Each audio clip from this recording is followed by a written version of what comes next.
From riches to rock bottom, a story of the man who lost everything, but gained even more. There was a man who lived in the land of Uz. His name was Job. He was honest. He did what was right. He had respect for God and avoided evil. Job had 7 sons and 3 daughters. He owned 7,000 sheep and 3,000 camels. He owned 500 pairs of oxen and 500 donkeys. He also had a large number of servants. He was the most important man among all the people in the East. His sons used to give feasts in their homes on their birthdays. They would invite their 3 sisters to eat and drink with them. The time for enjoying good food would end. Then Job would make plans for his children to be made pure and clean. He would sacrifice a burnt offering for each of them. He would do it early in the morning. He would think, perhaps my children have sinned. Maybe they have spoken evil things against God in their hearts. That's what Job always did for his children when he felt they had sinned. One day angels came to the Lord. Satan also came with them. The Lord said to Satan, "Where have you come from?" Satan answered, "From traveling all around the earth. I've been going from one end of it to the other." Then the Lord said to Satan, "Have you thought about my servant Job? There isn't anyone on earth like him. He is honest. He does what is right. He has respect for God and avoids evil." "You always give Job everything he needs," Satan replied. "That's why he has respect for you. Haven't you guarded him and his family? Haven't you taken care of everything he has? You have blessed everything he does. His flocks and herds are spread all through the land. But now reach out your hand and strike down everything he has. Then I'm sure he will speak evil things against you. In fact, he'll do it right in front of you."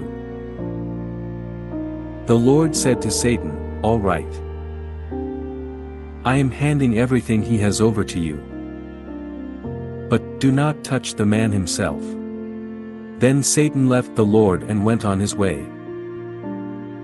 One day Job's sons and daughters were at their oldest brother's house. They were enjoying good food and drinking wine. During that time a messenger came to Job. He said, "The oxen were plowing. The donkeys were eating grass near them. Then the Sabaeans attacked us and carried off the animals. They killed some of the servants with their swords. I'm the only one who has escaped to tell you." While he was still speaking, a second messenger came. He said, "God sent lightning from the sky. It struck the sheep and killed them. It burned up some of the servants. I'm the only one who has escaped to tell you." While he was still speaking, a third messenger came. He said, "The Chaldeans separated themselves into 3 groups. They attacked your camels and carried them off. They killed the rest of the servants with their swords. I'm the only one who has escaped to tell you." While he was still speaking, a fourth messenger came. He said, "Your sons and daughters were at their oldest brother's house. They were enjoying good food and drinking wine. Suddenly a strong wind blew in from the desert. It struck the 4 corners of the house. The house fell down on your children. Now all of them are dead. I'm the only one who has escaped to tell you." After Job heard all these reports, he got up and tore his robe. He shaved his head. Then he fell to the ground and worshipped the Lord. He said, "I was born naked, and I'll leave here naked. The Lord has given, and the Lord has taken away. May the name of the Lord be praised." In spite of everything, Job didn't sin by blaming God for doing anything wrong. On another day, angels came to the Lord. Satan also came to him along with them. The Lord said to Satan, "Where have you come from?"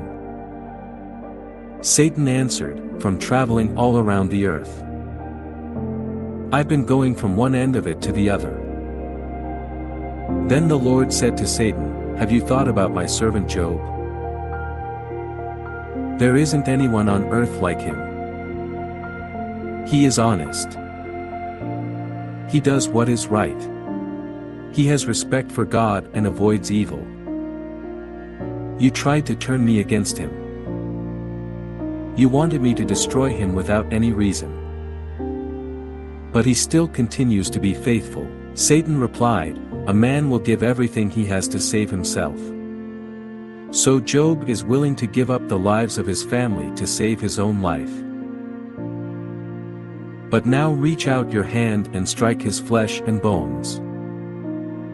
Then I'm sure he will speak evil things against you. In fact, he'll do it right in front of you." The Lord said to Satan, "All right. I am handing him over to you. But you must spare his life." Then Satan left the Lord and went on his way. He sent painful sores on Job. They covered him from the bottom of his feet to the top of his head.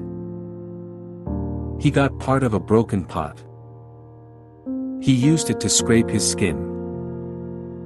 He did it while he was sitting in ashes.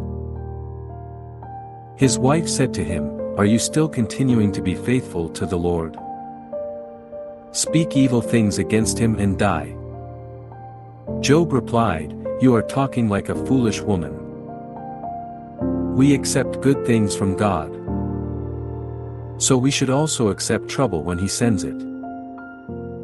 In spite of everything, Job didn't say anything that was sinful. Then the Lord spoke to Job out of the storm.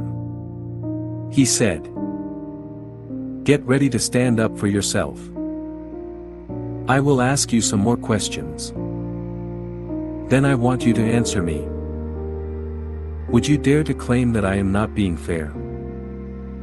Would you judge me in order to make yourself seem right? Is your arm as powerful as mine is? Can your voice thunder as mine does? Then put on glory and beauty as if they were your clothes. Also put on honor and majesty. Let loose your great anger. Look at those who are proud and bring them low.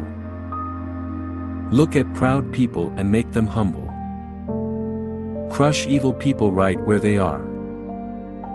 Bury their bodies together in the dust. Cover their faces in the grave. Then I myself will admit to you that your own right hand can save you." Job replied to the Lord, "I know that you can do anything. No one can keep you from doing what you plan to do. You ask me, who do you think you are to disagree with my plans? You do not know what you are talking about. I spoke about things I didn't completely understand.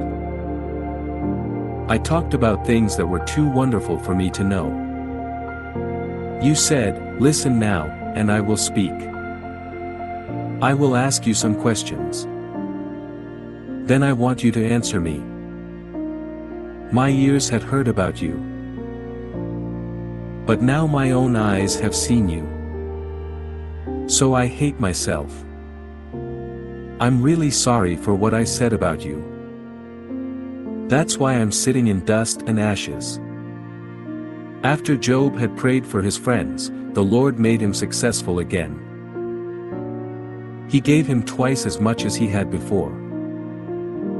All his brothers and sisters and everyone who had known him before came to see him. They ate with him in his house. They showed their concern for him. They comforted him because of all the troubles the Lord had brought on him. Each one gave him a piece of silver and a gold ring. The Lord blessed the last part of Job's life even more than the first part. He gave Job 14,000 sheep and 6,000 camels. He gave him 1,000 pairs of oxen and 1,000 donkeys. Job also had 7 sons and 3 daughters. He named the first daughter Jemimah. He named the second Keziah. And he named the third Karen-Happuch. Job's daughters were more beautiful than any other women in the whole land. Their father gave them a share of property along with their brothers. After all of that happened, Job lived for 140 years. He saw his children, his grandchildren and his great-grandchildren. And so Job died. He had lived for a very long time.